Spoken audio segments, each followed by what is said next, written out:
नमस्कार। हमारा संविधान के तीसरे एपिसोड में आपका बहुत बहुत स्वागत है। पिछले एपिसोड में हमने बात किया भारत के संविधान बनाने के इतिहास के बारे में। तो आज उसी क्रम को आगे बढ़ाते हैं और एक ऐसे सवाल पर चिंतन करते हैं जिस पर आमतौर पर चर्चा नहीं होती।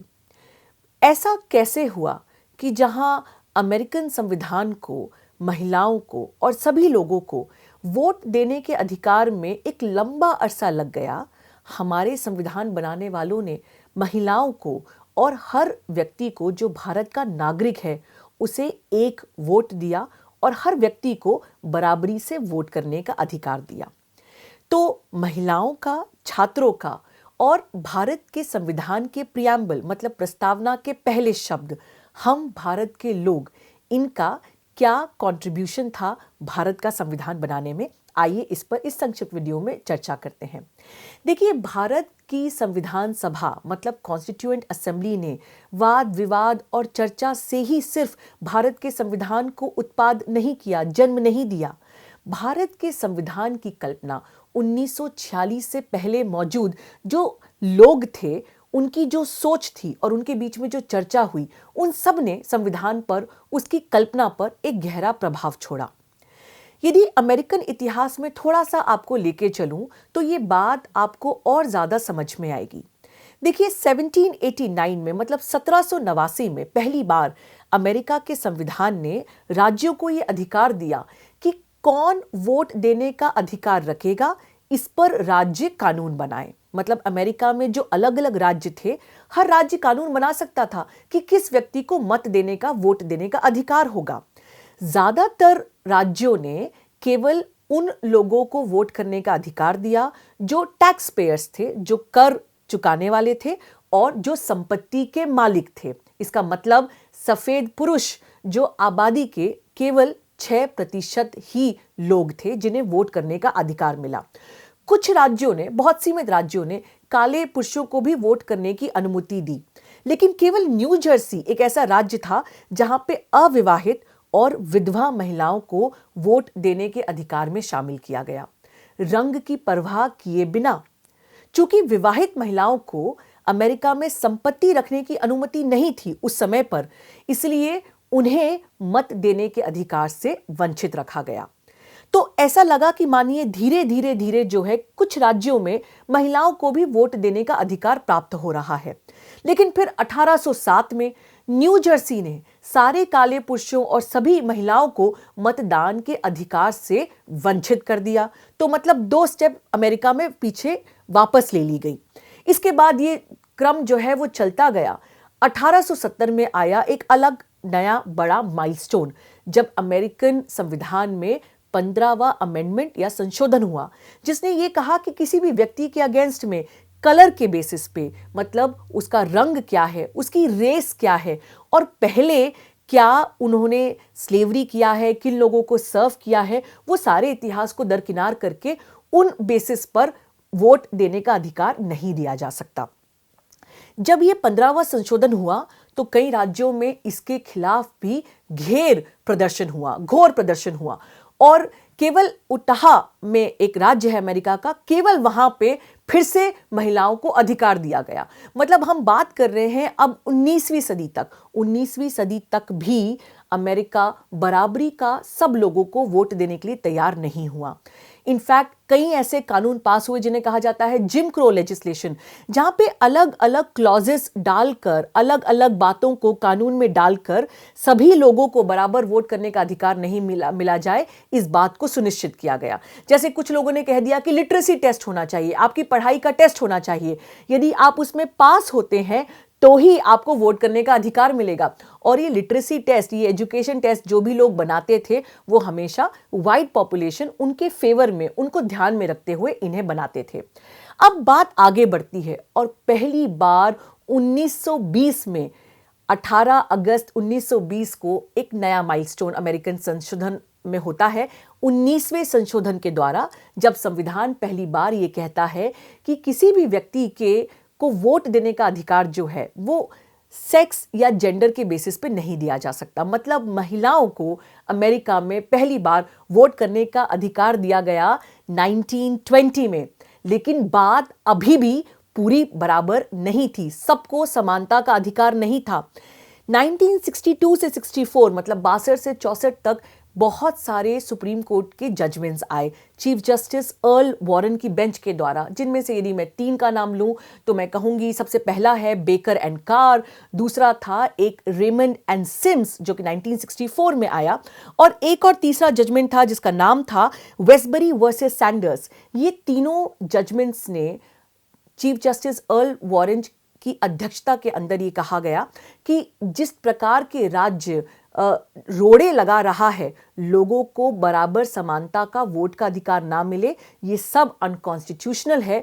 और इसके बाद आया एक वो दौर जब अमेरिका में सभी लोगों को बराबर का वोट करने का अधिकार प्राप्त हुआ। भारत में जब कॉन्स्टिट्यूएंट असेंबली मतलब संविधान सभा भारत के संविधान पर बात कर रही थी तो ये बात सुनिश्चित थी कि सारी महिलाओं को, सारे दलितों को, सारे पिछड़े वर्गों को बिना किसी जाति, धर्म, किसी और भेदभाव के वोट का बराबर अधिकार मिलेगा। तो इस वीडियो में सवाल ये है कि ऐसा कैसे हुआ कि ये सब लोग जो है वो महिलाओं को भी बराबर वोट का अधिकार देने के लिए मान गए। इसके लिए चलते हैं अब थोड़ा सा भारत की संविधान के इतिहास में। देखिए, बात शुरू होती है, मैंने आपको पिछले वीडियो में बताया था WIA विमेंस इंडियन एसोसिएशन के बारे में, वहीं से बात को आगे बढ़ाते हैं। सन 1917 कुछ महिलाएं, जिसमें से यदि मैं प्राइमरीली नाम लूं तो बताऊंगी आपको कि कमला देवी चट्टोपाध्याय, एनी बीसेंट और मार्गरेट कजिन्स, इन 3 महिलाओं ने बड़ी महत्वपूर्ण भूमिका अदा करी। खैर बहुत सारी महिलाएं थी, इन सब ने मिलाकर अद्यार एक जगह है मद्रास के पास, वहां पर WIA मतलब विमेंस इंडियन एसोसिएशन का एक संगठन की शुरुआत करी। जैसे ही उनका संगठन बनता है, किस्मत की बात है कि 1917 में भारत में आता है जिसे हम कहते हैं मॉन्टेग चेम्सफोर्ड आयोग, मॉन्टेग चेम्सफोर्ड कमीशन, वो भारत की यात्रा कर रहा था। WIA विमेंस इंडियन एसोसिएशन के मेंबर्स की एक 14 मेंबर्स की पूरा प्रतिनिधि मंडल जो है वो मॉन्टेग चेम्सफोर्ड कमीशन से मिलता है और कहता है कि भारत में जो भी कानून होगा उसमें महिलाओं को बराबरी का अधिकार मिलना चाहिए। मॉन्टेग चेम्सफोर्ड ने मुलाकात तो करी, लेकिन इस बात को मानने से सख्त उनका जो है बिल्कुल उनकी इसमें रजामंदी नहीं थी। जब मॉन्टेग चेम्सफोर्ड कमीशन के लोग वापस गए तो WIA के मेंबर्स को ये समझ में आ गया कि सबसे पहले भारत में जो बड़े राजनीतिक गुट हैं उनको इस बात के लिए तैयार करना पड़ेगा कि वो महिलाओं के बराबरी या समानता के वोट के लिए अपनी मुहिम लड़ें। तो WIA विमेंस इंडियन एसोसिएशन के काफ़ी सारे मेंबर्स जो हैं, काफ़ी सारे सदस्य जो हैं, वो ना सिर्फ इंडियन नेशनल कांग्रेस के मेंबर से मिले अपितु मुस्लिम लीग के मेंबर से भी मिले। और उसके बाद इंडियन नेशनल कांग्रेस ने अलग अलग एनुअल सेशंस में अपने जो उनके सालाना जो सत्र होते थे उसमें इस प्रकार के रेजोल्यूशंस पास किए जिसमें कहा कि महिलाओं को भी बराबरी से वोट करने का अधिकार होगा। ये बात आगे बढ़ी और अब आया सन 1918, एक साल बाद ही अब आया भारत में एक दूसरा कमीशन जिसे कहा जाता है साउथ बोरो कमीशन। इस बार WIA ने ठान लिया था कि उनकी जो संगठनात्मक पूरी शक्तियां हैं, जो ऑर्गेनाइजेशनल कैपेबिलिटीज हैं, उसका वो पूरा उपयोग करेंगे महिलाओं के वोट के अधिकार के लिए। साउथ बोरो कमीशन का जो गठन हुआ था वो भारत में कई सारी चीज़ों को देखने के लिए और आगे क्या कानून होना चाहिए इस पर अपनी राय देने के लिए हुआ था, लेकिन वोट किसको दिया जाए किसको ना दिया जाए ये भी उसमें एक अहम मुद्दा था। 65 कमिटी, 65 संगठन जो कि WIA के पार्ट थे, उसके चैप्टर्स थे या अलग महिला संगठन थे, इन्होंने अलग अलग प्रस्ताव को पारित किया और अपने सब की जो रिकमेंडेशंस थी वो भेजी साउथ बोरो कमीशन पे। साउथ बोरो कमीशन ने इस बात पे कहकर इस महिलाओं को समानता का वोट मिले इस बात को ये कहकर ठुकरा दिया कि भारत में जो सामाजिक स्थिति है वो अभी इस चीज़ के लिए तैयार नहीं कि महिलाओं को बराबरी से वोट दिया जाए। मार्गरेट कजिन्स जो जनरल सेक्रेटरी थी विमेंस इंडियन एसोसिएशन की, उन्हें इस बात से बहुत बुरा लगा और उन्होंने द हिंदू न्यूज़पेपर के संपादक को एक पत्र लिखा जिसमें उन्होंने साफ साफ शब्दों में कहा कि इस साउथ बोरो कमीशन की इस बात का मैं बिल्कुल विरोध करती हूं और ऐसे कैसे हो सकता है कि एक मुट्ठी भर पुरुष जिन्हें भारतीय सामाजिक समस्याओं के बारे में ज्यादा पता भी नहीं, वो इस बात का न्याय करेंगे कि भारत की सामाजिक स्थिति महिलाओं को बराबरी से वोट देने के लिए तैयार है या नहीं। उन्होंने कहा कि दिल्ली में, बंबई में, जहां इंडियन नेशनल कांग्रेस के बहुत सारे लोग मिले और इस बात की प्रस्तावना पारित करी कि महिलाओं को भी बराबरी का अधिकार मिले, ये वो लोग हैं जो हमारी महिलाओं के, भारतीय महिलाओं के पति हैं, बेटे हैं, अलग अलग रिश्तों में हमसे बंधे हुए हैं और जानते हैं कि भारतीय महिलाएं किसी भी मायने में कम नहीं। खैर, ये बात फिर आगे बढ़ी और इसके बाद धीरे धीरे धीरे धीरे जो WI की, विमेंस इंडियन एसोसिएशन की जो सदस्य थी, जो मेंबर्स थी, उन्होंने इस बात पे एक तरीके से ये कहा जाए कि मन बना लिया था कि जब तक महिलाओं को बराबरी से वोट का अधिकार नहीं मिलेगा तब तक हम चैन से नहीं बैठने वाले। इंडियन नेशनल कांग्रेस और मुस्लिम लीग ने बहुत महत्वपूर्ण भूमिका अदा करी ये बात सुनिश्चित करने में कि भारत में महिलाएं ना सिर्फ सिविल डिसोबीडियंस मूवमेंट और इंडियन इंडिपेंडेंस मूवमेंट में आगे रहे, लेकिन जब अंततः कॉन्स्टिट्यूएंट असेंबली का गठन हुआ उसमें भी महिलाओं को शामिल किया गया। बहुत सारी महिलाओं ने बड़े फंडामेंटल तरीके से संविधान की सोच को बदला भी। समय सीमित होने के कारण कुछ छोटे से एग्जाम्पल आपको देना चाहती हूं। पहला नाम जो जहन में आता है वो है हंसा जीवराज मेहता का। हंसा जीवराज मेहता जो है वो भारत में कॉन्स्टिट्यूएंट असेंबली का मेंबर बनने के पहले यूनाइटेड नेशंस, जिसे हम कहते हैं संयुक्त राष्ट्र संघ, यूनाइटेड नेशंस ऑर्गेनाइजेशन की एक सब कमिटी की मेंबर भी थी। उन्होंने महिलाओं के अधिकारों पर बहुत सारे भाषण भी दिए थे, बहुत सारा काम भी किया था। तो उन्हें बनाया गया जो फंडामेंटल राइट्स पे एक छोटी सी ड्राफ्ट कमेटी थी, उसका उनको एक मेंबर बनाया गया। और ये हंसा जीवराज मेहता के ही बदौलत है कि उन्होंने राजकुमारी अमृत कौर के साथ मिलकर भारत में संविधान में यूनिफॉर्म सिविल कोड की बात को लाने पर जोर दिया। यूनिफॉर्म सिविल कोड का क्या मायना है? यूनिफॉर्म सिविल कोड मतलब एक ऐसा कानून जो अलग अलग धर्मों के लिए अलग अलग ना हो। हमारी शादी किससे हो सकती है, उसके क्या कानून होंगे, डिवोर्स के लिए क्या कानून होगा, चाइल्ड कस्टडी पे क्या कानून होगा। उन्होंने कहा ये धर्म से नहीं, एक सिविल लॉ से जो है वो नियमित होना चाहिए। खैर, कॉन्स्टिट्यूएंट असेंबली ने यूनिफॉर्म सिविल कोड को फंडामेंटल राइट्स में या बाकी किसी संविधान के भाग में जोड़ने से इनकार कर दिया, लेकिन इसे सम्मिलित कर दिया गया directive principles of state policy, जिसे हम कहते हैं नीति निर्देश। ये वो भाग है संविधान का, आगे वाले वीडियो में आपको समझाऊंगी, जिसके लिए आप कोर्ट तो नहीं जा सकते इनको सीधे सीधे एनफोर्स कराने के लिए, लेकिन ये स्टेट को, सरकार को नीति निर्देश देते हैं कि किस तरह के कानूनों को आपको आगे बनाना चाहिए। खैर, यूनिफॉर्म सिविल कोड पे यदि साइड में हट के एक बात करूं तो इस पे काफी वाद विवाद है, क्योंकि ये यूनिफॉर्म सिविल कोड कैसा होना चाहिए। क्या क्योंकि देश में हिंदूज की मेजॉरिटी है तो क्या हिंदूज के पर्सनल लॉ से ये इन्फ्लुएंस होना चाहिए? यदि ऐसा होता है तो भारत के संविधान में माइनॉरिटीज को जो अधिकार दिए गए हैं उसका क्या होगा? तो यूनिफॉर्म सिविल कोड एक बड़ा विषय है जिस पे कभी आने वाले समय में विस्तृत में चर्चा करेंगे। खैर, बात को आगे बढ़ाते हैं तो जहां हंसा जीवराज मेहता जी ने बड़ी महत्वपूर्ण भूमिका अदा करी, एक दूसरा नाम जो जहन में आता है वो है पूर्णिमा बैनर्जी का। पूर्णिमा बैनर्जी ने यह कहा कि देखिए, भारत में आर्थिक स्वतंत्रता बहुत जरूरी है और उन्हीं की बदौलत आर्टिकल 23 जो ये कहता है कि किसी भी व्यक्ति को यदि वो उसको भीख मांगने पर मजबूर होना पड़ता है या लोगों में ट्रैफिकिंग मतलब शरीरों का एक प्रकार से उसमें व्यापार, ये बिल्कुल ही गलत है। आर्टिकल 23 पे एक अलग से बाद में वीडियो बनाएंगे, लेकिन उसको लाने वाली भारत के संविधान में उसका पूरा जो दायित्व है, रिस्पॉन्सिबिलिटी है, वो कहीं ना कहीं पूर्णिमा बैनर्जी के नाम पे जाता है। और भी बहुत सारी महिला थी। एक महिला का नाम मैं आपको और बताना चाहूंगी और उनका नाम है दक्षाणी वेल्युधन। दक्षाणी वेल्युधन जी की बात इसलिए लाना जरूरी है क्योंकि वो पूरे कॉन्स्टिट्यूएंट असेंबली में सबसे यंगेस्ट मेंबर थी और केवल एकमात्र दलित महिला थी जिनका पूरा जो है रुझान रहा, जिन्हें इंक्लूड किया गया, जिन्हें शामिल किया गया कॉन्स्टिट्यूएंट असेंबली में। चूंकि वो खुद एक दलित महिला थी तो वो जानती थी कि दलितों के साथ किस प्रकार से भारत में सदियों तक अन्याय होता आया है।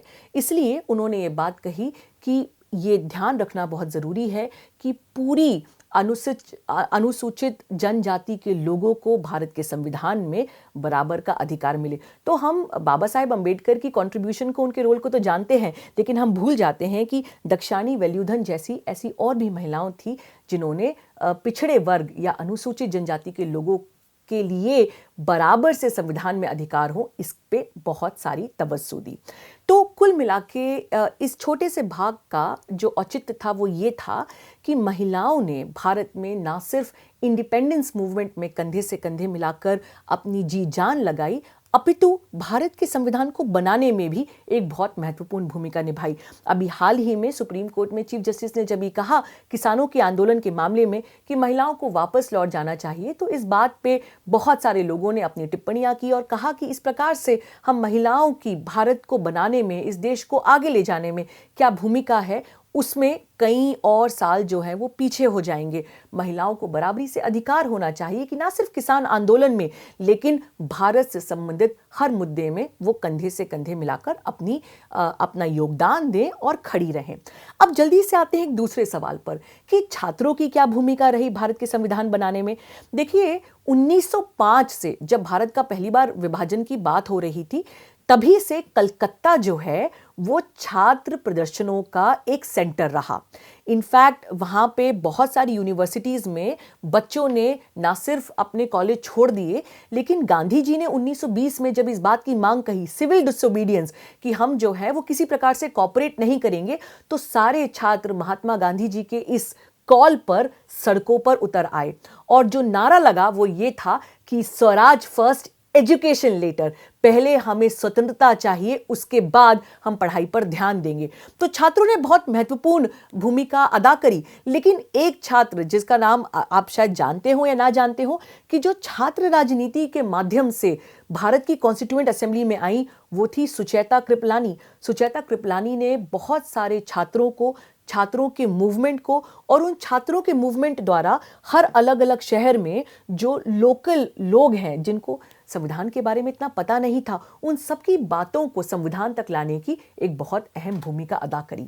लेकिन उसके बाद भी क्या ये कॉन्स्टिट्यूएंट असेंबली का गठन, जिसमें मैंने आपको पिछले वीडियो में बताया था कि एक वोटिंग के द्वारा अलग अलग जगहों से, अलग अलग प्रोविंसेस से लोगों ने वोट करके मेंबर्स भेजे कॉन्स्टिट्यूएंट असेंबली में, और कॉन्स्टिट्यूएंट असेंबली ने बनाया भारत के संविधान को। तो एक सवाल यह भी तो खड़ा होता है कि भारत के लोगों ने सीधे सीधे भारत के संविधान को तो नहीं बनाया। तो जब भारत का प्रियम्बल यानी उसकी प्रस्तावना शुरू होती है इन शब्दों से, हम भारत के लोग, we the people of India, तो क्या यह कहना सही है? क्योंकि हमारे द्वारा चयनित लोगों ने संविधान को बनाया, हमने तो संविधान को नहीं बनाया। इस पर थोड़ी सी चर्चा करते हैं। देखिए दुनिया भर में लोकतंत्र में दो प्रकार होते हैं, ठीक है, दो तरह की डेमोक्रेसीज होती हैं। एक जिन्हें हम कहते हैं डायरेक्ट डेमोक्रेसी और एक जिन्हें हम कहते हैं इनडायरेक्ट डेमोक्रेसी। डायरेक्ट डेमोक्रेसी मतलब एक ऐसा लोकतंत्र जहां पे हर बड़े राजनीतिक मुद्दे पर उस देश के लोग सीधे सीधे वोट करें उस सवाल पर। मतलब फॉर एग्जाम्पल कि भारत में क्या किसान कानून होना चाहिए। यदि भारत में डायरेक्ट डेमोक्रेसी होती तो एक वोट कराया जाता पूरी भारत की आबादी से, और वो कहते कि क्या ये किसान कानून होना चाहिए या नहीं होना चाहिए। आज के समय में बहुत ही कम जगहों पर यह डायरेक्ट डेमोक्रेसी का प्रावधान है, जिसमें सबसे इंपॉर्टेंट है मेंशन करना स्विट्जरलैंड में। स्विट्जरलैंड में कुछ ऐसी जगह हैं जहां पे आज भी डायरेक्ट डेमोक्रेसी होता है, लेकिन बाकी पूरे विश्व भर में सब जगह आज जो व्यवस्था देखने को मिलती है उसे कहा जाता है इनडायरेक्ट डेमोक्रेसी। इनडायरेक्ट डेमोक्रेसी का मतलब कि लोग किसी ना किसी प्रकार से, किसी ना किसी माध्यम से अपने चयनित लोगों को चुने, अपने रिप्रेजेंटेटिव्स को चुने, और ये रिप्रेजेंटेटिव्स जो हैं वो फिर आगे चलकर कानून बनाए। अब जब भारत के कॉन्स्टिट्यूएंट असेंबली में, भारत के संविधान सभा में ये बात आई कि क्या संविधान सभा को ही सारे कानून बनाना चाहिए, या क्या संविधान सभा को संविधान में कोई एक ऐसा भी अनुच्छेद या प्रोविजन डालना चाहिए कि कुछ विषयों पर भारत की जनता, भारत के नागरिक, भारत की आबादी सीधा सीधा वोट करें। तो इस पे काफी सारे इंटरेस्टिंग वाक्य हैं, दो तीन आपको जल्दी से सुनाती हूं। देखिए 1948 में ये डिस्कशन चल रहा था कॉन्स्टिट्यूएंट असेंबली में कि भारत में क्या अंक प्रणाली को जो है वो अडॉप्ट करना चाहिए। क्या अंक प्रणाली होनी चाहिए जिसे विधिवत रूप से भारत स्वीकार करे? अब 3 प्रपोजल्स थे। पहला ये कि इंटरनेशनल अंक प्रणाली, अंतर्राष्ट्रीय अंक प्रणाली को चुन लिया जाए। दूसरा ये था कि हिंदी देवनागरी वाली जो पूरी सिस्टम है, न्यूमरल सिस्टम, उसको अडॉप्ट कर लिया जाए।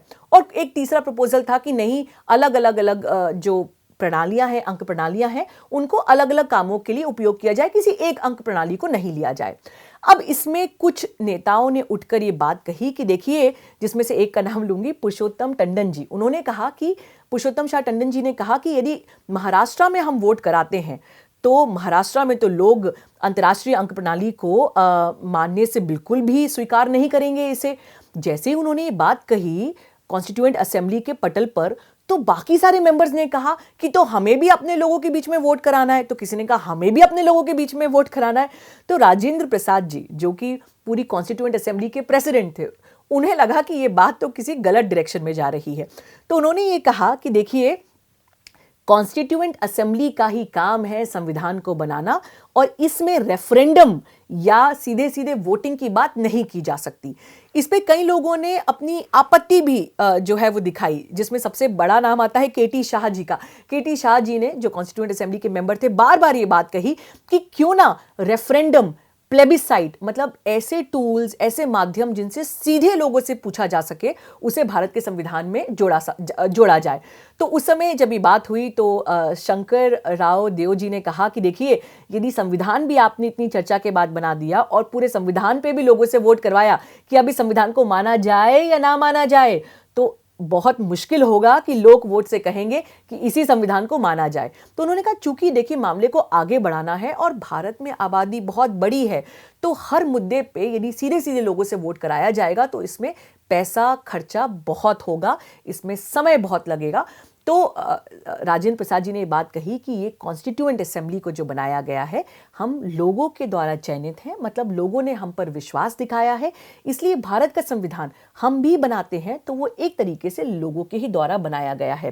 भारत के लोगों को अपनी बात सीधे सीधे संविधान में कहने का मौका नहीं मिला। इसके लिए कॉन्स्टिट्यूएंट असेंबली ने एक बीच का रास्ता निकाला।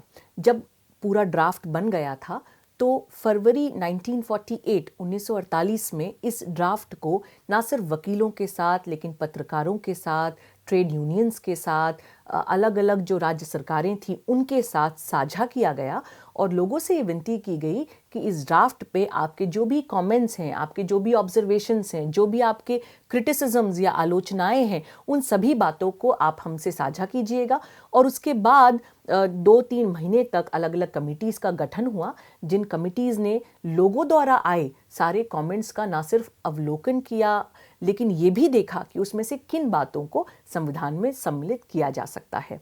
तो कॉन्स्टिट्यूएंट असेंबली मतलब संविधान सभा ना सिर्फ लोगों के द्वारा चयनित लोगों से गठित थी, लेकिन संविधान के ड्राफ्ट पर भी लोगों से सीधे सीधे कमेंट्स मांगे गए। तो ये कहना कि भारत का संविधान जो है वो वी द पीपल ने बनाया है, ये किसी भी प्रकार से अतिशयोक्ति नहीं है। लेकिन चलते चलते एक आखिरी बात पर आपका ध्यान और आकर्षित करना चाहती हूँ। देखिए, अमेरिकन जो संविधान है उसका जो प्रियम्बल है, प्रस्तावना है, वो भी शुरू होता है इन 3 शब्दों से, वी द पीपल, और भारत का प्रियम्बल भी शुरू होता है वी द पीपल। इसमें वी द सिटीजन्स क्यों नहीं लिखा गया, हम लोग क्यों लिखा गया, हम भारत के नागरिक क्यों नहीं लिखा गया? देखिए, जब आने वाले वीडियो में मैं आपको समझाऊंगी कि भारत में किसको नागरिकता का अधिकार प्राप्त है, तो ये समझिएगा कि नागरिकता जो है वो किसी देश के कानून द्वारा परिभाषित होती है। कौन किसी देश का नागरिक है वो इस बात से डिसाइड होगी कि उस देश में नागरिकता को लेकर अधिकार क्या है। लेकिन संविधान बनाने वालों ने इस बात पर ध्यान दिया कि सरकार नागरिकता को लेकर कभी भी कानून बदल सकती है, लेकिन वो लोग जो किसी भी समय पर उस देश के निवासी हैं, उस देश के जो है रहने वाले हैं, उन लोगों का संविधान है ये। तो किसी डिस्क्रिमिनेटरी, किसी प्रकार से लोगों के बीच में किसको नागरिकता मिले किसको ना मिले, इस बात पे यदि सरकार कानून ले भी आए तो हमेशा ध्यान रखिएगा कि ये संविधान जो है वो सिर्फ नागरिकों के द्वारा नागरिकों को देन नहीं है, ये लोगों के द्वारा लोगों को देन है। अगले वीडियो में बात करेंगे भारत के प्रियम्बल की। आज तो हमने केवल शुरुआती 3 शब्द लिए, we the people of India, लेकिन बाकी प्रियम्बल क्या है और प्रियम्बल क्या कहता है और क्यों भारत के प्रियम्बल को जो है वो भारत के संविधान की आत्मा भी बताई जाती है। इस पर चर्चा करेंगे अगले वीडियो में। आपके क्या सवाल हैं? आपको कैसा लग रहा है जो बात मैं समझा रही हूँ? क्या वो समझ में आ रहा है आपके? और क्या सुझाव हैं ज़रूर बताइएगा मुझे कमेंट बॉक्स में। और यदि आपको ये वीडियो पसंद आया तो कृपया इसे अपने परिवार के साथ, दोस्तों के साथ, अलग अलग ग्रुप्स पे ज़रूर शेयर करिएगा। मैं अधिवक्ता अवनी बंसल द वायर के साथ। देखने के लिए बहुत बहुत धन्यवाद। द वायर के और वीडियोस देखने के लिए सब्सक्राइब करें और बेल आइकन पर क्लिक करें। स्वतंत्र पत्रकारिता की आर्थिक मदद करने के लिए डिस्क्रिप्शन में दिए गए लिंक पर जाएं और अपनी राशि चुनें।